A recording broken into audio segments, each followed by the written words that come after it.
je pense que j'ai passé trop de temps devant ma télévision parce que j'étais comme ça dans mon salon à regarder les JO et parfois certaines épreuves que je connaissais un peu moins bien, je finissais par me dire non mais ça honnêtement si je me bouge le cul et que je m'entraîne un peu, je pense que il y a peut-être moyen. Comme ça, le 100 mètres, t'arrives à voir que t'es plus lent qu'eux, mais il y a certaines épreuves qu'on connaît moins bien et on commence à prendre la confiance.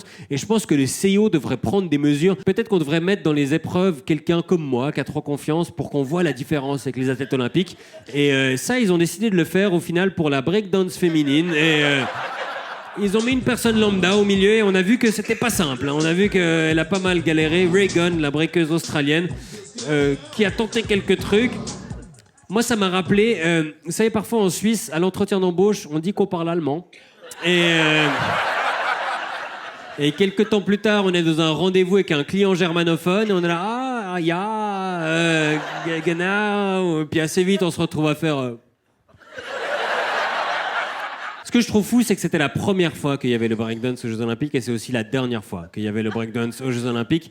Et c'est pas de sa faute, hein, c'était prévu comme ça dès le début, mais ça veut dire que l'image qui va rester du break aux Jeux Olympiques, c'est elle. On se souvient plus qui a gagné, mais on se souviendra toujours d'elle. Et ça, je trouve que c'est des moments de grâce olympique. Elle va marquer l'histoire. On va se rappeler d'elle pendant des années et des années. Ça me rappelle ce nageur à Sydney 2000, il y a 24 ans, Eric Moussambani, Eric Langui, qui venait de Guinée équatoriale, qui s'est entraîné dans son pays où il n'y avait pas de piscine de taille olympique. Et arrivé à Sydney, il était surpris de la longueur d'une traversée.